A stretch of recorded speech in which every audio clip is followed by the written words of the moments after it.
ഓം ശ്രീ ഗുരുഭ്യോ നമ. ദുബായിലേക്കുള്ള വിമാനം പറക്കുകയാണ്. വിമാനത്തിലെ സേവകർ യാത്രക്കാർക്ക് ആഹാരം കൊടുക്കാനുള്ള ശ്രമത്തിൽ. അപ്പോൾ യാത്രക്കാർ എഴുന്നേറ്റ് ഒന്നിനു പുറകെ ഒന്നായി ബിസിനസ് ക്ലാസ്സിലേക്ക് നീങ്ങുന്നു. വിമാന ജോലിക്കാർക്ക് പരിഭ്രമം. അവർ സീറ്റിലിരിക്കാൻ പറഞ്ഞു. ആരും ശ്രദ്ധിക്കുന്നില്ല. ഒടുവിൽ അവർ അപേക്ഷിച്ചു. യാത്രക്കാർ ഒരുമിച്ച് പറഞ്ഞു, ഞങ്ങൾക്ക് അമ്മയുടെ ദർശനം വേണം.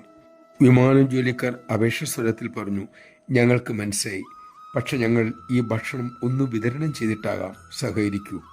അവരുടെ അപേക്ഷയ്ക്ക് യാത്രക്കാർ ഒടുവിൽ വഴങ്ങി. അതിനുശേഷം ഓരോരുത്തരും ദർശനം നടത്തി. അടുത്ത രംഗം കൗതുകമായി മാറി. കാരണം പൈലറ്റുമാരും എയർ ഹോസ്റ്റസുമാരും മറ്റുള്ള വിമാന ജോലിക്കാരും ദർശനത്തിനായി മെല്ലെ നീങ്ങാൻ തുടങ്ങി. അങ്ങനെ ആ സുഗതികൾക്കെല്ലാം വിശ്വജനീയയുടെ കൃപയ്ക്ക് ആശ്ലേഷത്തിന് ഭാഗ്യം കിട്ടി. നമഃശിവായ. അവതാര പുരുഷന്റെ ആകർഷണ വലയത്തിൽ ജീവന്മാർ ആകർഷിക്കപ്പെടുന്നത് സ്വാഭാവികം മാത്രം.